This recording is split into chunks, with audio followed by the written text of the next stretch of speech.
께서 우리를 자유롭게 하려고 자유를 주셨으니 그러므로 굳건하게 서서 다시는 종의 멍에를 매지 말라. 자, 그 다음에 13절 말씀입니다. 자, 시작. 형제들아, 너희가 자유를 위하여 부르심을 입었으나 그러나 그 자유로 육체의 기회를 삼지 말고 오직 사랑으로 서로 종노릇하라. 아멘.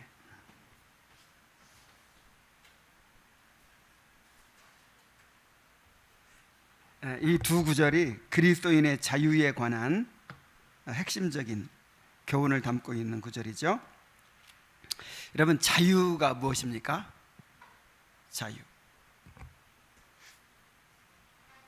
여러분은 자유롭습니까?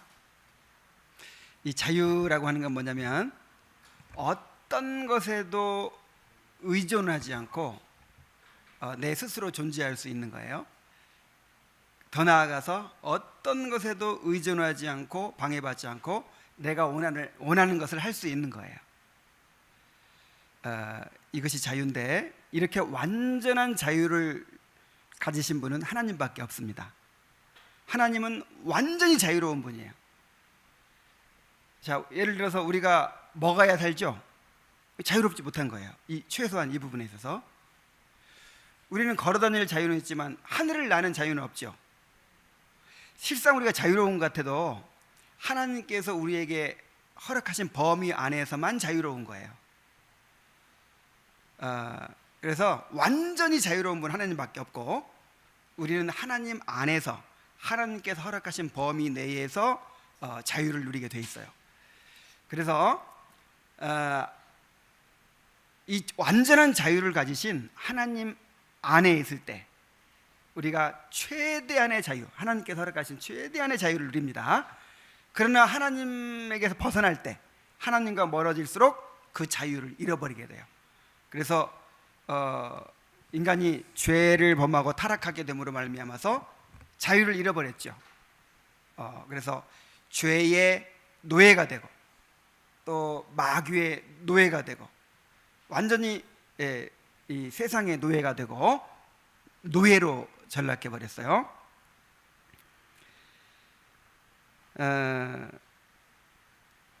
그래서 구원이란 자유케 하는 것입니다. 진리를 알지니 진리가 너희를 자유케 하리라 그랬죠. 그래서 하나님은 우리에게 참 자유를 주십니다. 그런데 이제 자유를 얻었죠. 그런데 그 자유가 완전해요, 불완전해요? 아직 불완전하죠. 우리가 율법으로부터 자유를 얻었고 또 죄로부터 자유를 얻었는데 아직도 우리 안에는 죄의 오염이 남아 있어서 우리를 부자유스럽게 하고 있어요. 그래서 이기적인 욕망에 사로잡히고 두려움과 불안에 사로잡히고 그 다음에 남들 의식하죠. 다른 사람의 시선을 의식하면서 거기서 이 올무에 이제 걸려 있고 그 다음에 칭찬과 인정으로부터도 자유롭지 못하고 성공으로부터 자유롭지도 못하고 돈으로부터도 자유롭지 못하고 어떤 관계로부터 자유롭지 못하고 온갖 것들에 이렇게 매여 있어요. 어떤 상처에 매여 있고 열등감에 사로잡혀 있고 그래서 이런 모양 저런 모양으로 아직도 얽매인 게 너무 많습니다. 많아요. 자유롭지 못해요. 그런데 성화란 무엇이냐? 그 죄의 영향력으로부터 점점 벗어나는 거예요. 그래서 점점 자유로워지는 거예요. 그래서 신앙생활을 오래 하면 점점 어떻게 돼야 돼요? 자유로워져요.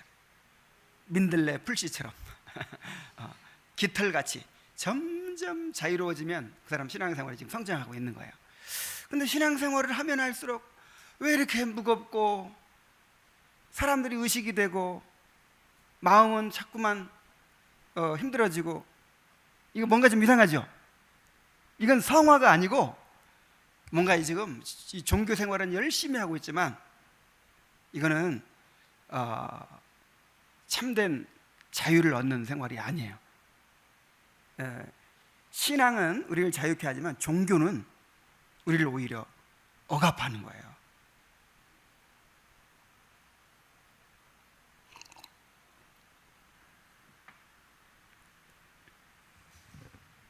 중요한 것은 이 자유라고 하는 것은 외부적인 데 있지 않고 내면에 있어요. 진정으로 중요한 것은 양심의 자유입니다.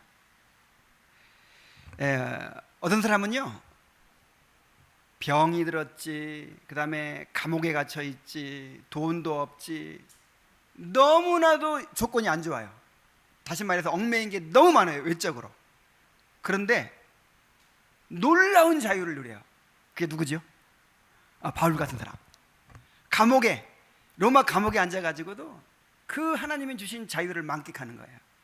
내가 비천에 처할 줄도 알고 풍부에 처할 줄도 알고 배고픔과 배부름의 일체의 비결을 배웠노라. 뭐 자유로워요.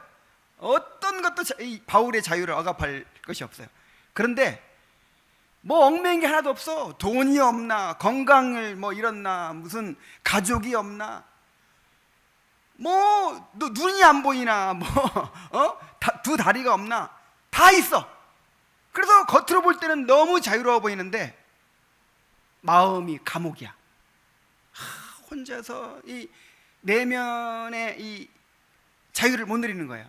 온갖 뭐 사람들 의식하고 그냥 온갖 두려움에 사로잡히고, 뭐 열등감에 사로잡히고, 비교 의식에 사로잡히고, 뭐 그냥 이기적인 욕망에 사로잡히고, 그렇게 살아가는 사람이 있죠.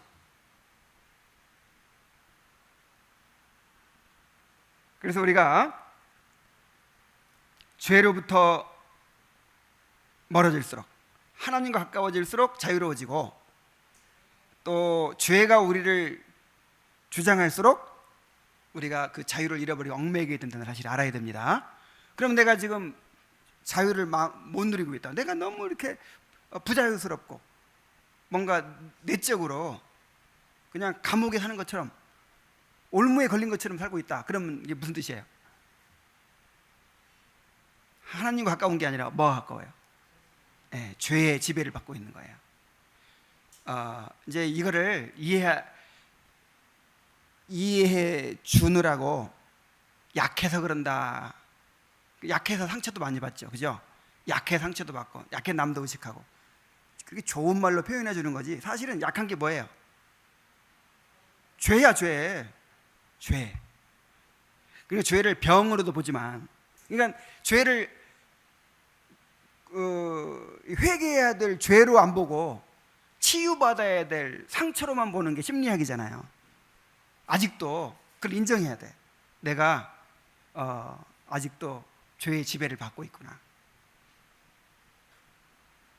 자, 이런 기본적인 이해를 가지고 이제 이 후반부를 한번 시작해 보겠습니다. 자, 지난주에 했던 게 뭐예요? 바울이 세 가지 자유를 이야기했죠. 맨 첫 번째로 어떤 자유를 얘기했어요? 율법으로부터의 자유. 그러니까 율법의 저주, 율법의 형벌, 그 다음에 율법을 지켜야만 되는 그런 조건, 이런 곳으로부터 자유롭죠. 우리는 율법을 지키든 안 지키든 하나님의 아들이에요. 이 사실이 변함이 없어. 자유로워요. 종이 아니라 아들이에요. 그래서 무엇으로부터의 자유? 율법으로부터의 자유. 여기에는 죄로부터의 자유도 포함되죠. 하여간 무엇으로부터의 자유. 자유는 1차적으로는 무엇으로부터의 자유입니다. 근데 두 번째 자유가 있어요. 이 자유라고 하는 것은 무엇으로부터의 자유만 있는 게 아니에요. 무엇을 위한 자유예요. 하나님께서 우리에게 자유를 주셨을 때 어떤 자유를 주셨을까요? 태초에 아담과 하와를 창조하실 때는 무엇으로부터의 자유는 필요 없어요. 얽매인 게 없으니까. 무엇을 위한 자유를 주신 거예요. 그 무엇을 위한이 뭐예요? 하나님을 마음껏 즐거워하고 마음껏 순종하고 하나님께 영광 돌리고 이렇게 할 수 있는 자유, 이건 자유 같지 않아요?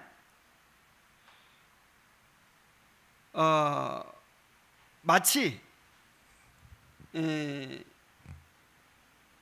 우리는 걸어다닐 자유가 있잖아요.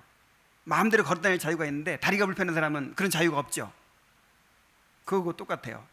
그래서 다리를 이제 그 병으로부터 고쳐준단 말이에요. 병으로부터 다리를 고쳐주었어요. 그럼 뭐 하라는 자유예요? 걸어다니라는 자유야. 마음껏 돌아다니라는 자유예요. 그런 것처럼 우리가 자유를 잃어버렸었어요. 그러니까 하나님을 즐거워하고 하나님의 말씀에 순종하고 하나님께 영광 돌리는 삶을 살 수 있는 자유가 있었거든. 새처럼 날 수 있는 자유가 있었어요.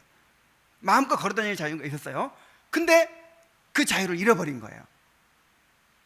그리고 죄의 속박에 이제 얽매여 있었던 것이죠.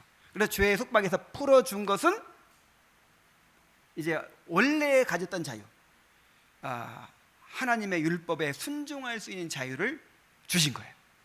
그래서 무엇으로부터의 자유만 생각하는 사람은 이건 자유가 뭔지를 모르는 사람이에요.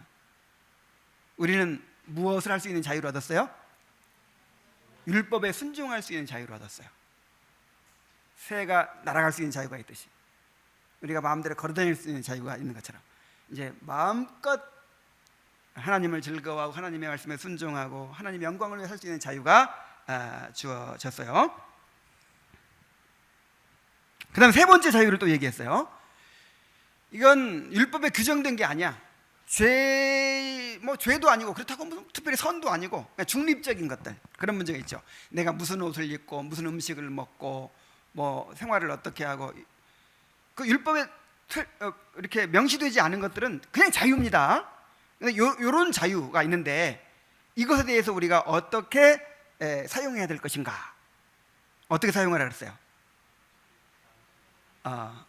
이거는 덕을 세우는 방향으로, 다른 사람을 사랑하는 목적으로 이걸 사용해야 된다 그랬어요.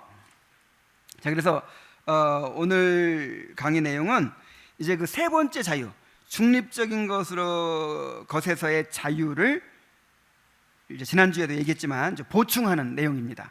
이 세 번째 단락은요.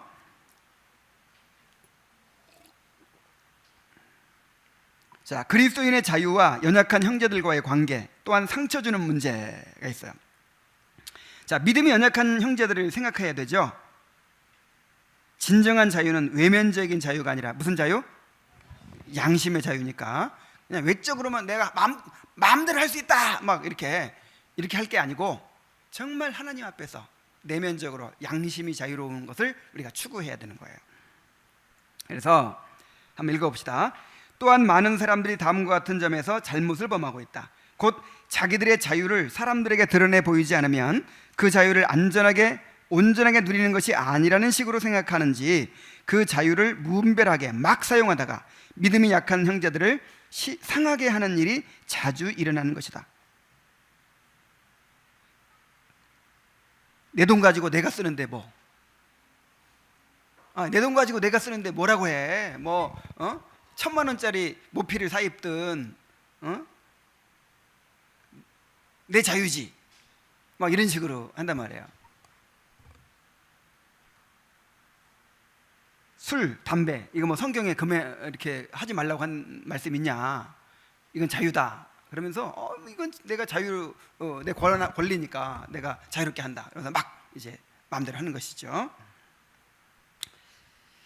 그러나 사람들 앞에서 자유를 행사한다고 해서 무슨 새로운 것이 얻어지는 것이 아니고 오히려 그리스도인의 자유란 하나님 앞에서 누릴 것이라는 것을 생각해야 하며, 또한 자유를 행사하는 것만이 능사가 아니라 그 자유를 삼가는 것도 그리스도인의 자유에 속한다는 사실을 생각해야 하는 것이다.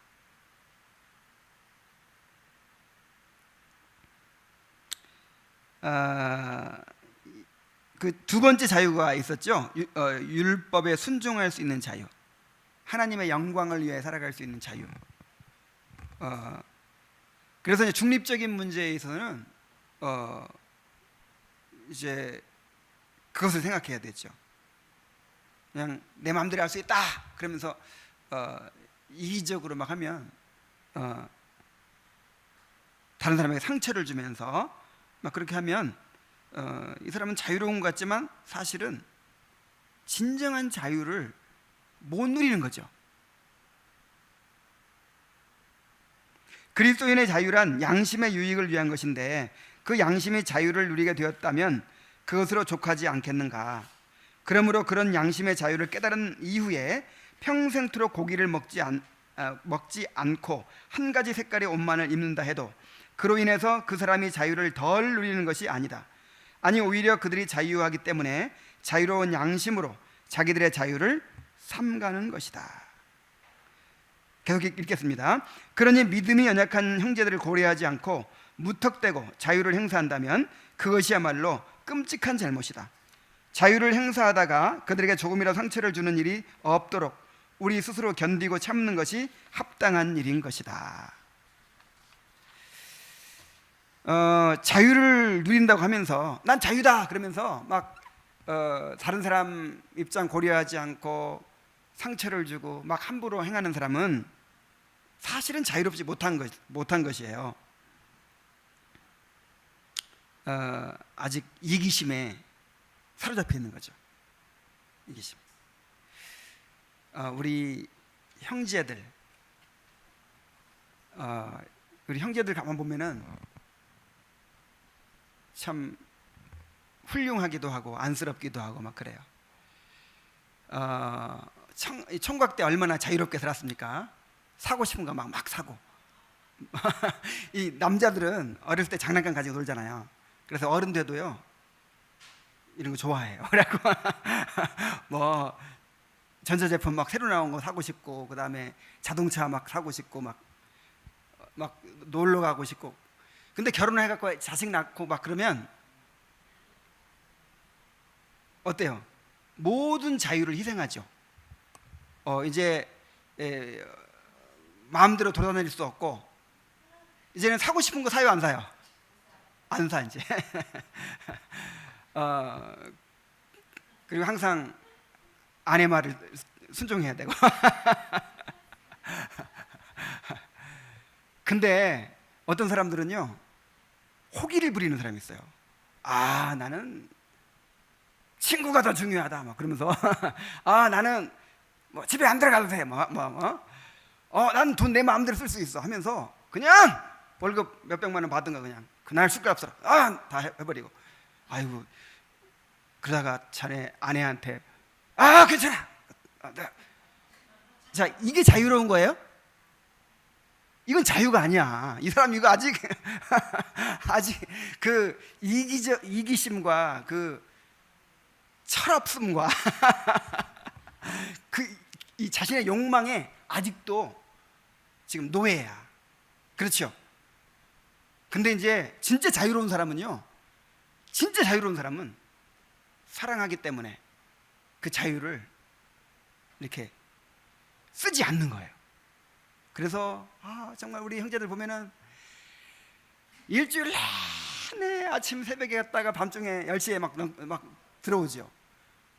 그 다음에 이제 집에 이제 토요일 날 오면은 이제 그동안에 집에 소홀했으니까 이제 집안일 하라 그래가지고 열심히 집안 섬기고, 주일날은 교회 와서 하루 종일 예배드리고, 어디 뭐 놀러 가기를 해요. 뭐 자기 마음대로 무슨 물건을 하나 살 수 있어요. 근데 그렇다고 막 그게 막 불행해요? 그렇지 않죠?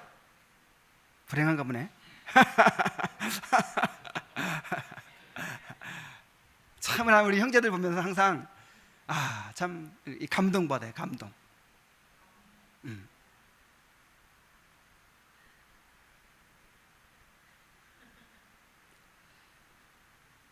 자, 이런 걸 말하는 거예요.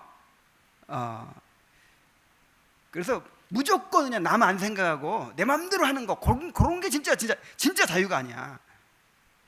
바울이 그랬잖아요. 진짜 자유는 비천에 처할 줄도 알고 풍부에 처할 줄도 알고,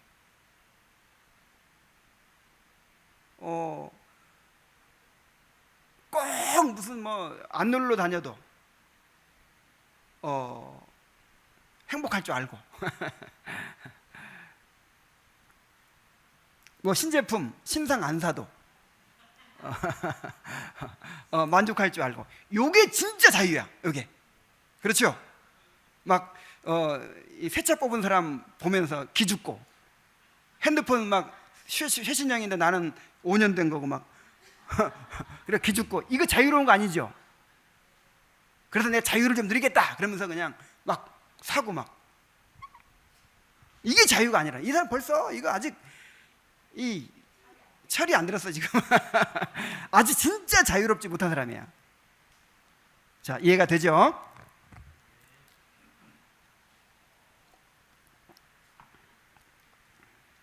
자, 상처를 주는 문제를 한번 봅시다. 두 가지 경우가 있어요. 내가 잘못해가지고 남에게 상처를 주는 경우가 있고요. 난 상처 주려고 안 했는데 자기가 스스로 상처를 받는 경우가 있어요.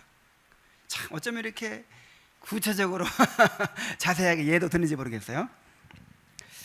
자, 먼저 경솔하거나 혹은 방종한 자세로 성급하게 어떤 일을 질서에 어긋나게 행하거나 혹은 규모 없게 처리해서 믿음이 연약하고 단순한 형제들에게 상처를 주는 경우에는 그 사람이 형제에게 상처를 주었다고 말할 수 있을 것이다. 그러니까 어떤 일을 처리하는데 항상 일 중심보다 사람 중심이어야 돼요. 그죠? 목적 지향보다는 대인 지향적이어야 돼요. 사람을 위한 일이잖아요, 다. 사람을 항상 먼저 생각하는데 지나치게 목표 지향적인 사람이 있어요. 그래가지고 그냥 목적을 이루는 데만 막 신경 쓰다 보니까 사람들이 다쳐요.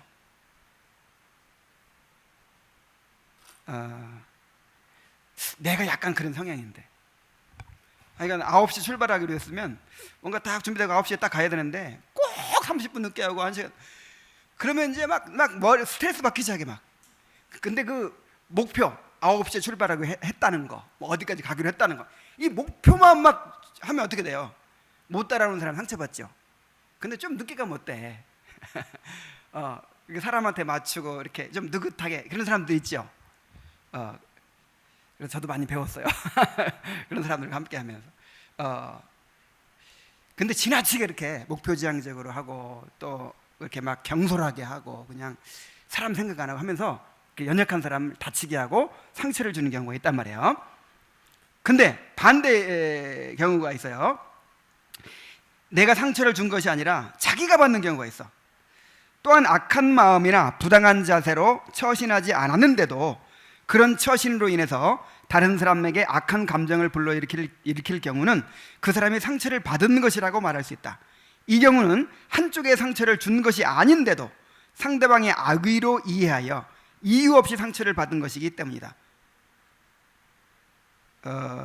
전자는 믿음이 연약한 자가 상처를 받는 것이고, 후자는 바리새인들이 상처를 받는 경우로 하겠다. 예수님이 막 안식일 날 그냥 병 고쳐버리고 막 그 다음에 이 독사이 자식들아 막 그러기도 하고, 이제 그 바리새인들이 막 너무 귀중하게 여기는 걸 예수님은 그냥 흩어버리시고 막 이런 경우가 있을 때 상처받았잖아요. 근데 예수님 잘못한 거 아니죠? 우리는 우리에게 주어진 자유를 사용하는 데 있어서 믿음이 연약한 형제들의 무지한 상태를 고려해서 처신해야 한다. 로마서 14장 1절로 1절 또 13절 보면은 믿음이 연약한 자를 너희가 받되 그의 의견을 비판하지 말라. 그런즉 우리가 다시는 서로 비판하지 말고 도리어 부딪힐 것이나 거칠 것을 형제 앞에 두지 아니하도록 주의하라. 그래서 기다려줘야 돼요. 연약한 자들을 기다려줘야 돼. 로마서 15장 1절로 2절 믿음이 강한 우리는 마땅히 믿음이 약한 자의 약점을 담당하고 자기를 기쁘게 하지 아니할 것이라. 우리 각 사람의 이웃을 기쁘게 하되 선을 이루고 덕을 세우도록 할지니라. 자, 가정에서 누구한테 맞추나요? 아빠한테 맞춰요? 대학생 형한테 맞춰요? 어린 애기한테 맞춰요? 대학생 형이 어린 애기 좀 이상하지만 어쨌든 애기한테 맞추죠. 만약에 몸이 불편한 할머니가 있으면 누구한테 맞춰요? 할머니한테 맞추죠. 이게 가족이에요. 이게 군대는 어때? 군대 선착순 뭐 나고지 않는 그냥 가치 없어. 이게 군대야. 그래서 만약에 교회가요 이 강한 사람들, 자라나는 사람들만 열심히 훈련시키고 막 우리는 군대다 이렇게 해가지고 약한 사람들은 이렇게 적응 못해 이러면 이건 가족이 아니에요. 항상 누구 중심이어야 돼요? 약한 사람들. 그래서 우리 강한 자가 약한 자의 약점을 담당하고 자기를 기쁘게 아니할 것이라. 그래서 정말 내가 남보다 좀 더 뭐 안다고 생각한다면, 내가 좀 더 성숙했다고 생각한다면 그것이 뭘로 드러나야 되냐면 약한 사람들한테 맞춰주는 것으로 드러나야 돼요. 약한 사람이 나한테 맞춰주기를 기대할 수는 없어요. 정말 내가 좀이라도 성숙했다고 느낀다면, 이 사람보다 낫다고 느낀다면 내가 맞춰줘야 돼요. 이게 성숙이에요. 이게 고린도서 10장 29절 내가 말하는 양심은 너희의 것이 아니요 남의 것이니 어찌하여 내 자유가 남의 양심으로 말미암아 판단을 받으리요. 내 자유가 남의 양심으로 말미암아 이렇게 판단받게 해서는 안 된다. 그러니까 상처 주면 안 된다는 거죠. 뭐 내 자유인데 뭐 이게 안 돼요. 갈라디아서 5장 13절 형제들아 너희가 자유를 위하여 부르심을 입었으나 그러나 그 자유로 육체의 기회를 삼지 말고 오직 사랑으로 서로 종노릇하라. 자, 무엇을 위한 자유죠 이게? 우리에게 하나님이 자유를 주셨어요. 사랑하라고 주신 거예요. 하나님의 영광을 위해 살라고 주신 거예요.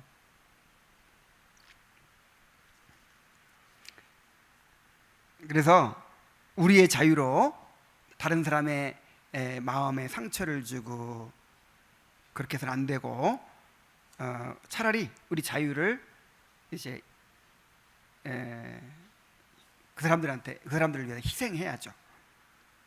그러나 바리새인들이 받는 상처에 대해서는 고려할 필요가 없다. 그래서 마태복음 15장 14절에 보면은 그냥 두라.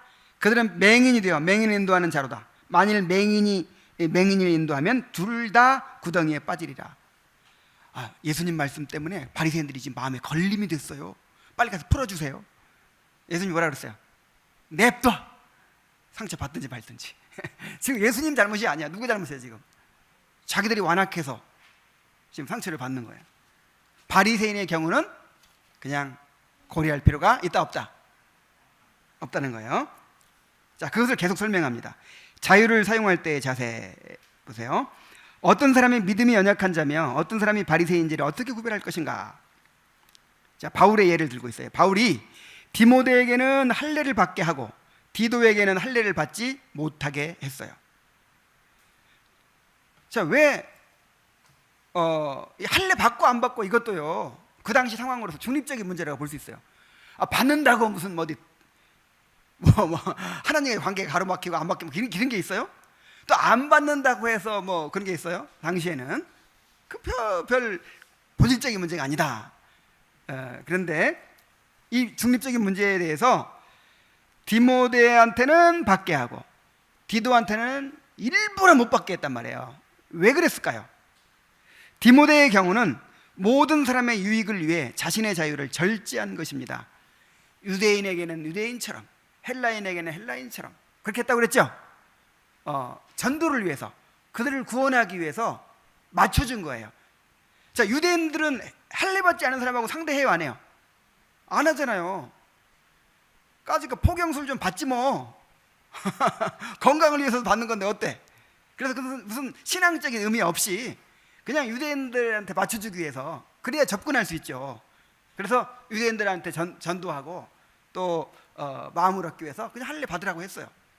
그러나 디도의 경우는 왜 받지 말라고 했느냐? 거짓 사도들의 부당한 요구로 믿음이 연약한 형제들의 양심의 자유가 위협을 받을 경우는 그리스도인의 자유를 분명히 시행했다 그랬어요. 그러니까 할례를 받아야 구원받는다고 그렇게 요구하고 그렇게 가르치고, 자, 막 그렇게 주장할 때는 많이 받으면 돼야 안 돼요. 그러면 이제 이 성도들의 자유가 없어져 버리잖아요. 이거 할례 받아야 되나 보다, 율법 지켜야 되나 보다 그러면서 성도들의 그 신앙에 큰 위해가 생길 우려가 있어요. 그래서 바울은 목숨 걸고 받지 못하게 했어요.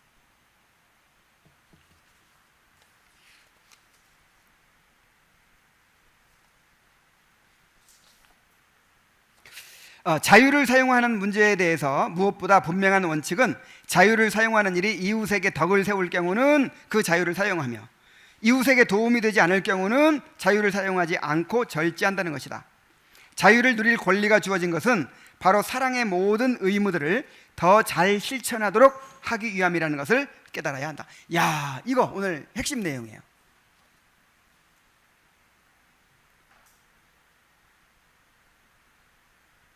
자, 목적은 사랑입니다. 그래서 어거스틴이 그런 말 했다고 했죠. 하나님을 사랑하라.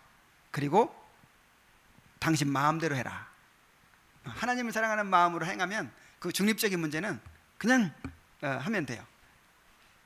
하나님을 사랑하는, 또 이웃을 사랑하는 그 방향으로 하면 그게 옳은 거예요. 자, 이웃 사랑과 하나님의 사랑. 반드시 해야 할 일들은 혹시 상처를 주지 않을까 하는 우려가 있다 할지라도 반드시 행해야 한다. 우리의 자유보다 사랑이 우선하는 것처럼 사랑보다 순결한 믿음이 우선하는 것이기 때문이다. 이웃을 위한답시고 하나님을 노엽게 해서는 안 된다. 이것도 중요한 원칙이 있죠. 그래서 이제 상처 안 준다고 벌벌 떨면서 지나치게 사람들 상처받을까 봐 염려하고, 이것도 잘못된 태도예요. 그래가지고 중요한 원칙들을 타협하는 거예요. 이거 아주 우리가 주의해야 됩니다. 어떤 일이든 소동을 일으키며 차근차근 일을 처리하지 않고 한꺼번에 되는 대로 일을 처리하는 사람들의 조급함을 용납해서는 안 된다. 규모 없는 자들을 어떻게 하라 그랬어요? 책망하라 그랬어요. 자, 교회 안에 세 종류의 사람이 있어요. 규모 없는 자들이 있어요. 규모 없는 자들. 막 그냥 경거망동하고 말 함부로 하고 막 그냥 열심만 막 앞서가지고, 이런 사람은 어떻게 해야 돼요? 책망해 줘야 돼요. 혼내줘야 돼요. 이렇게 좀 절제시켜줘야 돼. 그 다음에 마음이 약한 자들을 안위하고, 이 마음이 약한 자들을 있어요. 쉽게 상처받는 사람들, 이런 사람들은 함부로 책망하면 안 돼요. 이런 사람은 어떻게 해야 돼요? 위로해. 자꾸 위로하고 격려해 줘야 돼. 그 다음에 세 번째 종류의 사람은 힘이 없는 사람들은 붙들어 주라 그랬어요. 데살로니가 전서 5장 14절 말씀입니다. 자, 규모 없는 자들은 어떻게 하고? 권계하고, 마음이 약한 자들은 안위하고, 또 힘이 없는 자들은 붙들어. 그리고 사람에 따라서, 애기나도 마찬가지예요. 천성적으로 좀 이렇게 약한 아이가 있어. 똑같이 막 두드려 패면 안 돼요. 천성적으로 좀 막 강하고 막 이렇게 좀 막 날뛰는 아이가 있어. 그런 아이들은 좀 이렇게 막 혼내고 좀 이게 필요하죠. 근데 천성적으로 이렇게 심약하고, 또 이런 아이들은 또 똑같이 그렇게 하면 이렇게 상처받아 버려요. 그래서 이게 각각 특성에 맞게 해야 되듯이 성도들도 마찬가지야. 성도들도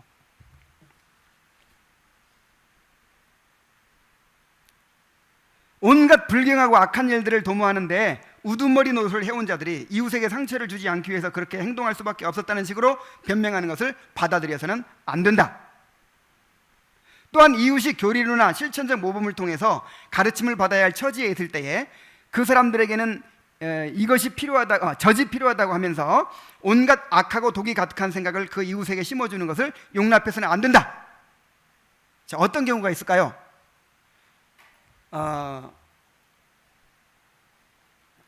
전도할 때 어떻게 합니까? 전도할 때 어떻게 처음부터 복음을 깨닫습니까?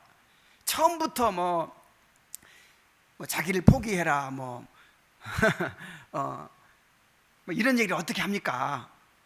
처음에는 그냥 예수 믿으면 복 받는다고, 예수 믿으면 건강해진다고, 병 고쳐주신다고, 예수 믿으면 다 응답해 준다고, 이렇게 일단 얘기해서 교회로 데리고 오고, 그래 기복신앙도 필요하다는 거예요. 그래 교회에 들어오면 그때 이제 복음을 제대로 전해가지고 성장하게 하면 되지 않느냐. 자, 옳아요 틀려요? 지금 그 얘기를 하고 있는 거예요. 지금 그 얘기를. 그 예수님께서 나를 따라오려거든 자기 십자가를 지고, 아니 자기를 부인하고 날마다 제 십자가를 지고 나를 쫓을 것이니라. 이거 이제 한참 된 사람, 그러니까 예수 믿은 다음에 한참 된 사람한테 한 얘기예요? 아니면 처음 믿으려고 한 사람한테 한 얘기예요? 처음 믿으려고 한 사람한테 한 얘기예요. 근데 오늘날 제자 훈련에서는 어떻게 가르쳐요? 이것은 그러니까 두 단계로 가르쳐요. 맨 처음에 그냥 예수님 영접하는 게 있고, 그래서 구원을 그냥 받는 것이고, 그 다음에 예수님 영접하고 이제 한참 된 사람이 그 다음에 이제 헌신하는 거다. 헌신. 그래서 두 단계. 구원의 단계, 그 다음에 무슨 단계? 이거 완전히 잘못된 것입니다. 예수 믿는다는 게 헌신이에요. 예수 믿는다고 하는 것은 자기를 주님께 드리는 거예요. 그래서 처음 예수 믿으려고 하는 사람한테 나를 믿으려면 자기를 부인하고 자기 십자가를 지고 나를 쫓으라, 이렇게 말씀하신 거예요. 우리 그렇게 전도해야 돼요.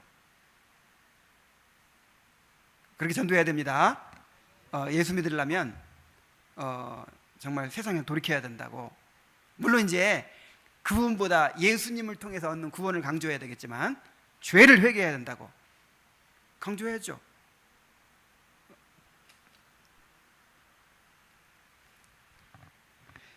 자, 이 점을 기억해야 한다. 첫째로, 사탄과 세상이 우리를 하나님의 법을 저버리게 만들고 죄를 범하게 만들려고 어떠한 방법을 쓰든지 간에 우리로서는 하나님께서 지정해 주시는 경로를 따라서 굳건하게 전진해야 한다는 사실과, 또한 둘째로, 어떠한 위험이 닥치든지 간에 우리는 하나님의 명령에서 손톱만큼도 벗어날 자유가 없으며 어떠한 구실로도 하나님께서 허용하시는 일 이외의 것은 시도하는 것은 합당하지 않다는 사실이다.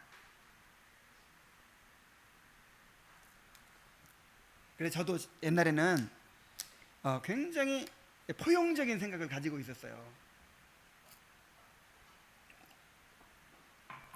내가 보면 정말 교회 안에 온갖 종류의 신앙관을 가진 사람들이 있어요. 이렇게 제자훈련 모임에 이제 모집해가지고 딱 모여 보면은, 그래서 신앙관을 들어보면은 이 사람은 기복신앙, 이 사람은 신비주의자, 이 사람은 번영신앙, 이 사람은 세대주의, 온갖 그냥 잘못된 것들을 다 가지고 있어. 근데 그 사람 이거 틀렸어요. 이거 잘못된 것입니다. 당신 지금 신앙생활 뭘 받느니, 뭔 체험했느니, 이거 그런 거, 신앙생활 그런 거 아니에요. 잘못된 거예요. 다 하면 어떻게 되겠어요? 상처받겠죠. 그래가지고 그런 거를 이렇게 지적하고 또 가르치고 이러지 않았어요. 계속 성경을 가르치다 보면은, 계속 이제 신앙생활 하다 보면 나중에 깨닫고 올바른 방향으로 갈 것이다, 그런 생각을 했어요.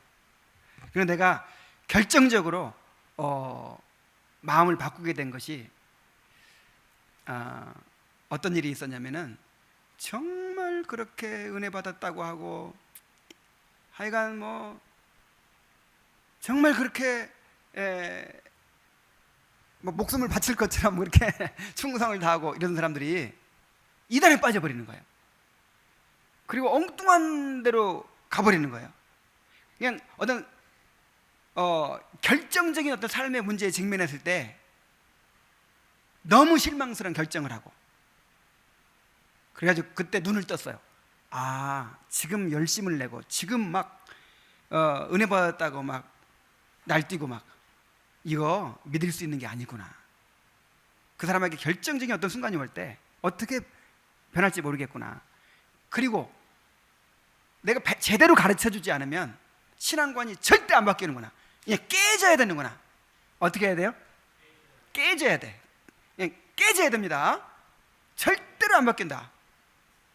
그리고 만약에 그렇게 하다가 그 사람이 죽는다든지 또 나하고 헤어진다든지, 그럼 어떡할 거예요? 이단에 빠진다든지. 그래가지고 그런 사람이 여러 사람이 생겨났어요. 갑자기 많이. 그래 너무 충격을 받았어요. 내가 정말 목회를 지금까지 잘못해왔다. 정말 이거 큰 정말 하나님한테 너무 큰 죄를 지은 것 같았어요. 내 책임을 다하지 못했구나. 그래가지고 막 영적 분별 시리즈를 하기 시작했어. 막 깨뜨리기 시작했어요. 막 잘못된 거 막. 그리고 교리들을 가르치기 시작하고.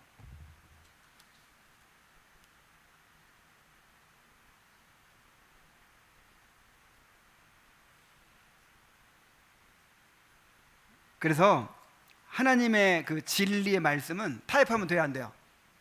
안 돼요. 사람들 상처 줄까봐, 떨어져 나갈까봐.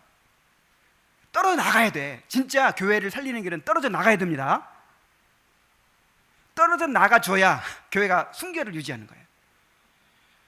온갖 쓰레기 같은 사상을 가지고 있는 사람들을 계속 붙들고 그냥 그 사람들이 그냥 집사도 되고 그 사람들이 장로도 되고 그 사람들이 신학교도 가고 막 응?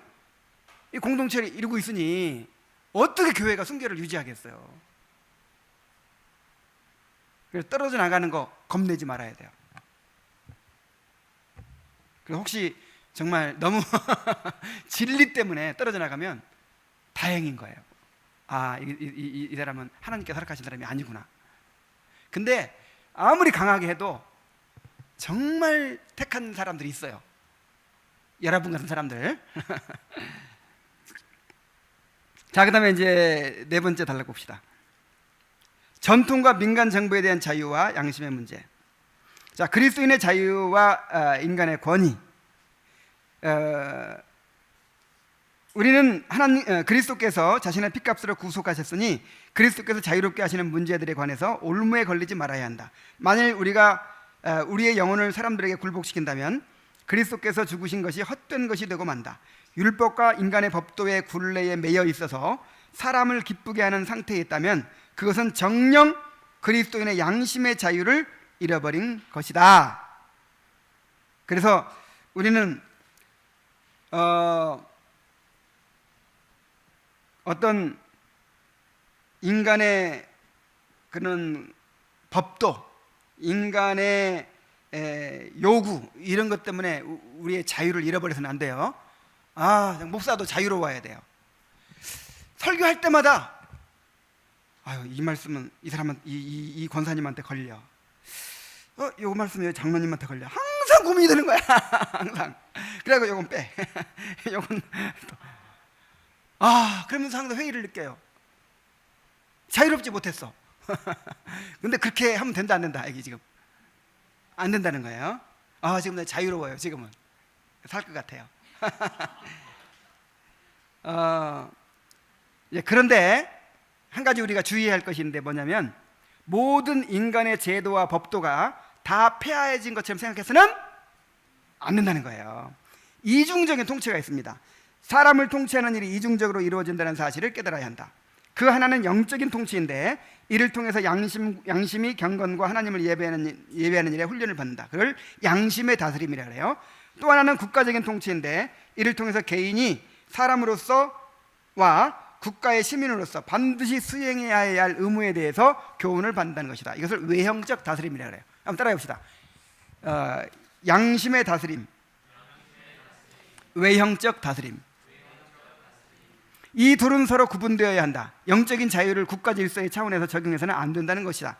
영적으로 자유롭기 때문에 인간의 법에 예속되지 않는 것처럼 생각해서는 안 된다.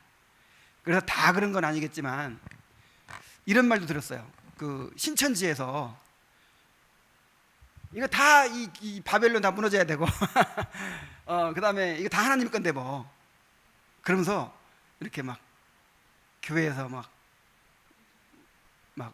이렇게 신천지를 명예를 훼손시키면 안 되는데 다 그런 건 아닐 테지만 일부 그런 사람들이 있었대요. 막 양심의 가책을 안 느끼는 거야. 왜냐하면 어차피 이건 다 마귀 소굴 아니에요, 그죠? 교회는 마귀 소굴이고 우리 나중에 다 우리 세상 될 거고 하나님이 다 우리 거를 주셨으니까. 그래서 막 훔쳐다가 쓰기도 하고 그랬다는 거예요. 근데 이런 사고방식을 가진 사람들이 교회 안에도 있어요. 그래서 강남에 수천억 원짜리 교회도 있잖아요. 예배당도 있잖아요. 근데 그거 지을 때 그 도로 점령 뭐 문제가 됐잖아요. 근데 그거를 밀어붙였어요. 그래가지고 그냥 불법적인 건데 거기 막 검사들도 많고 변호사들도 수십 명 되고 하니까 다 이렇게 했어요. 근데 어떤 말을 했냐면 세상법 위에 영적 제사법이 있다, 그런 말을 했다는 거야. 자, 세상법 위에 무슨 법이 있다? 제사법. 그래서 우리는 뭐 정말 하나님이 다 다스리시는 거잖아요. 하나님의 법이 최고지. 그러니까 그런 세상법, 정말 교회를 위해서는 뭐 어겨도 된다, 이런 식의 사고를 가진 사람이 있어요. 그래서 교회에서 불법을 많이 저지르죠. 뭐 예를 들어서 50평 허가를 내 가지고 한 70평 지어요. 이런 일도 너무 많아요. 그러니까 세상법을 무시하는 거야. 이렇게 근데 그걸 양심의 가책을 안 느껴. 왜? 우리는 세상보다 더 높은 하나님의 법을 지키는 사람들이니까. 근데 이게 정말 너무 잘못된 생각이야. 그리스도인은요, 세상법을 더 잘 지켜야 돼요? 아니면 안 지켜도 돼요? 잘 지켜야 돼요. 그리고 베드로전서에 그거를 철저히 얘기했어요. 세상의 법도를 지켜야 된다고. 물론 이제 하나님의 법에 어긋나는 경우는 안 지켜도 되죠. 그러나 그렇지 않은 경우는 지켜야 돼요. 저도 완전히 잘 못 지키고 있습니다. 불법 소프트웨어를 쓰기도 하고 그런데 어쨌든 우리가 점점 그런 방향으로 나가겠어요.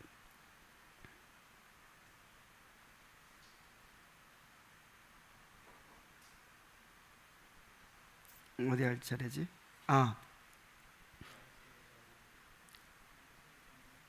양심의 정의. 흔히 혼란에 빠지는 것은 외형적 다스림과 양심의 다스림이 혼동하기 때문이다. 더구나 진노 때문이 아니라 양심을 따라 관원들에게 굴복하라고 하는 명령 때문에 더욱 어려움이 가중되어 있다. 이런 어려움을 해결하기 위해 양심이 과연 무엇을 의미하는지를 바로 이해하는 일이 필요하다. 하나님의 공의에 대한 지각을 가져서 그것이 증인이 되어 죄를 숨기지 못하도록 만들고 오히려 그들을 하나님의 법정 앞에 죄인으로 끌어다 놓을 때에 그 지각을 일컬어 양심이라 부른다. 이런 이들은 그 양심의 증거가 되어 그 생각들이 서로 혹은 고발하며 혹은 변명하여. 로마서 2장 15절 말씀. 사람을 하나님의 법정에 끌어다 앉히는 이 지각, 이걸 양심이라고 한단 말이에요. 하나님의 법정 앞에 끌어다 앉힌단 말이에요, 우리를. 일종의 보초병처럼 사람에게 있어서 그 은밀한 모든 비밀들을 관찰하고 찾아내어 어둠 속에 묻혀있는 것이 아무것도 없도록 만드는 것이다. 양심은 일천 증인과도 같다. 이런 금언이 있어요. 그러니까 1,000명의 증인들이 지켜보고 있는 거야. 그리고 나를 하나님의 법정 앞에 끌어다 놓는 거예요. 그게 양심이란 말이에요. 마지막 봅시다. 마지막 항 봅시다. 양심의 자유. 그러므로 행위가 사람들 간에 해당되는 것처럼 양심은 하나님과의 관계에 해당되는 것이다. 선한 양심이란 내적인 마음의 진실함이기 때문이다. 그래서 우리 행위는 사람들이 보죠. 그래서 사람들과의 관계에 해당되는 것이지만 이 양심은 누구와 관계되는 거예요? 그래서 우리가 진짜 자유는 무슨 자유예요? 양심의 자유입니다. 양심의 자유. 아무리 행동이 내가 뭐 사람들 보기에 거리낌 없이 했어도 양심이 깨름직하면 이건 자유롭지 못한 거예요. 디모데전서 1장 5절에 이 교훈의 목적은 청결한 마음과 선한 양심과 거짓이 없는 믿음에서 나오는 사랑이거늘. 선한 양심이라고 그랬죠? 무슨 양심? 그래서 선한 양심을 가지라고 굉장히 많이 강조해요. 선한 양심. 자, 선한 양심이 있다면 무슨 양심도 있어요? 털난 양심. 털난 양심 가지면 안 돼요. 이 털난 양심에는 믿음을 담을 수가 없어요. 디모데전서 1장 19절에 믿음과 착한 양심, 선한 양심이나 착한 양심이 똑같은 말이죠. 착한 양심을 가지라. 어떤 이들은 이 양심을 버렸고 그 믿음에 관하여는 파선하였느니라. 그래서 이 양심이 깨끗지 못한 사람은요, 믿음을 가질 수 있어요, 없어요? 그렇게 돼 있어요. 그렇게 양심적으로 막 이렇게 불법적인 일을 막 해요. 이렇게 뇌물도 주고 받고 막 이래요. 그러면서 11조 잘 내고 막 선교 여행 갔다 오고 막 뭐 여러분 그거 절대 믿음 아니에요. 양심에 파선한 사람, 아니 양심을 버린 사람은 어떻게 했다고? 믿음에 파선하게 되는 것입니다. 그래서 여러분 진짜 믿음을 좀 더 갖고 싶죠? 순수한 믿음 갖고 싶죠? 그러면 양심을 깨끗하게 하세요. 양심을 똑바로 해요. 양심을 자꾸만 깨름직한 거, 이게 작은 일이라도 자꾸만 하고, 그래서 양심이 무뎌지고 그런 마음에는요 제대로 된 믿음을 가질 수가 없어요. 양심이라는 하나님을 섬기고자 하는 살아있는 성향이며 경건함과 거룩함으로 살기를 바라는 순전한 열심이라는 것을 가르치는 것이다. 양심이 구속을 받는다는 것은 무엇인가? 양심은 하나님만을 상대하는 것이기 때문에 다른 사람들을 전혀 고려함이 없이 법이 그 사람을 구속한다는 것이다. 예를 들어 하나님의 명령은 다른 사람들이 보지 않아도 양심으로 이 법을 준수해야 한다. 만일 이를 어긴다면 사람들에게 죄를 범하면 물론 그의 양심으로 하나님 앞에서 정죄를 받게 된다. 그러니까 하나님의 법은요 사람들 볼 때 어떻게 하는가, 이게 중요한 게 아닌 거예요. 하나님 앞에서 내 양심의 자유를 추구해야 되는 거예요. 바리새인들의 문제가 뭐였냐면 사람들 보기에 옳게 하려고 그래요. 자꾸 사람들 보기에 의롭게 하려고 자꾸만. 그게 아니라 사람이 아무리 칭찬해도 하나님은 안 받아들이실 수 있잖아요. 항상 하나님 나라 어떻게 보실까, 하나님 나라 어떻게 보실까, 이런 차원으로 율법을 순종해야 돼요. 그런 차원으로 회개해야 됩니다. 옥중에 매인 성도나 양심은 자유 얻었네, 이런 찬양이 있잖아요. 그래서 옥중에 매인 성도는 차라리 육체가 자유를 잃어버릴지언정 양심은 자유롭겠다, 이런 걸 추구하는 사람이에요. 자, 우리는 양심의 자유를 추구하는 사람들입니다. 그러나 중립적인 문제에 대해서는 이런 법칙이 적용되지 않는다. 자, 하나님의 율법은 사람들 의식해요, 안 해요? 안 하죠. 사람들 의식함 없이 그냥 양심의 자유를 추구하면 돼요. 그러나 중립적인 문제에 있어서는 사람들을 의식해야 돼. 남을 상하게 하는 일은 무엇이든지 금해야 한다. 금해야 마땅하지만 그러나 어디까지나 자유로운 양심으로 그렇게 하는 것이다. 외면적인 행동에 구속되면서도 여전히 양심의 자유를 보존하는 경우가 있으니 자유를 사용할 수 있는 상황에서 형제를 위한 사랑 때문에 그것을 제한할 때이다. 하나님의 율법이 아니라 이럴 수도 있고 저럴 수 있는 중립적인 문제에 있어서는 연약한 사람들을 항상 생각해야 된다는 것이죠. 그래서 외면적으로는 구속을 받아요. 내가 내 돈 갖고 내 마음대로 못 써. 그러나 양심은 어때요? 하나님 앞에서 자유롭죠. 근데 반대로 내가 좀 자유롭겠다고 난 내 마음대로 할 거야 하면서 막 마음대로 했어. 근데 양심은 좀 꺼리끼죠. 이거 그 사람 상처받았을 것 같은데, 좀 내가 이건 성숙하지 못한 태도인데 하나님 기뻐하시지 않을 것 같은데. 여러분 어떤 쪽을 택하실래요? 양심의 자유를 택하시기 바랍니다. 이 그리스도인의 자유, 이거 정말 굉장히 중요한 주제예요. 앞으로도 이 주제에 대해서 여러분 많이 배워갈 수 있기를 바라고, 정말 이 하나님께서 주신 자유를 바르게 사용하고 또 제대로 누리게 되시기를 바랍니다. 기도하겠습니다. 하나님 아버지, 우리에게 참으로 우리가 스스로 가질 수 없었던 그런 놀라운 자유를 허락해 주셔서 감사드립니다. 율법으로부터 우리가 자유를 얻었고 또 율법을 위한, 율법에 순종할 수 있는 자유를 또한 얻었습니다. 하나님 아버지, 그래서 이 자유를 사용하면서 사랑으로 그렇게 사용할 수 있게 해주셔서 감사드립니다. 아버지 하나님, 정말 하나님 앞에서 깨끗한 양심을 갖게 하시고 양심의 자유를 추구할 수 있도록 인도하여 주옵소서. 그래서 연약한 자들을 위해서 때때로 내 행동이 제약을 받고 외면적으로는 부자유스러울지라도 정말 양심은 구속받지 않고 자유를 누리며 정말 하나님의 기쁨을 누리는 우리들이 될 수 있도록 인도하여 주옵소서. 예수님의 이름으로 기도하옵나이다. 아멘. 하늘에 계신 우리 아버지여, 이름이 거룩히 여김을 받으시오며 나라의 임하옵시며 뜻이 하늘에서 이루어진 것 같이 땅에서 이루어지이다. 오늘날 우리에게 일용할 양식을 주옵시고 우리가 우리에게 죄진 죄를 사하여 준 것 같이 우리 죄를 사하여 주옵시고 우리를 시험에 들지 말게 하옵시며 다만 악에서 구하옵소서. 나라와 권세와 영광이 아버지께 영원히 싸움나이다.